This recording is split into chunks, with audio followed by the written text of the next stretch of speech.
Creative director Sukumar దర్శకత్వంలో అల్లు అర్జున్ హీరోగా నటించిన latest movie Pushpa the rule ఈ నెల 5న ప్రేక్షకుల ముందుకు రానున్న సంగతి తెలిసిందే. రిలీజ్ కి 2 రోజులు ఉన్న నేపథ్యంలో మూవీ టీం నిన్న రాత్రి యూసఫ్గూడలోని పోలీస్ గ్రౌండ్స్ లో వైల్డ్ ఫైర్ జాతర పేరుతో భారీ స్థాయిలో ప్రీ రిలీజ్ నిర్వహించారు.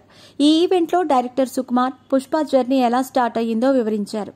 ఈ మేరకు ఆయన మాట్లాడుతూ, ఈ సినిమా చేయటం వెనుక అల్లు అర్జున్ పై ప్రేమ తప్ప మరేమీ కాదు. మా ఇద్దరి మధ్య బంధం అనేది శక్తి, ఉత్సాహాలు ఇచ్చిపుచ్చుకోవటంలా ఉంటాయి. తనతో మాట్లాడుతున్నప్పుడు, తనకి సన్నివేశం చెబుతున్నప్పుడు తను నాకిచ్చే ప్రోత్సాహం చాలా బాగుంటుంది. ఈ సినిమా ఎలా ఉంటుందో 1-2 సన్నివేశాలతో చెప్పాను తప్ప ముందు నా దగ్గర కథ లేదు. తను నమ్మి నన్ను ప్రోత్సహించిన విధానం చూశాక ఏదైనా చేయొచ్చు అనిపించింది.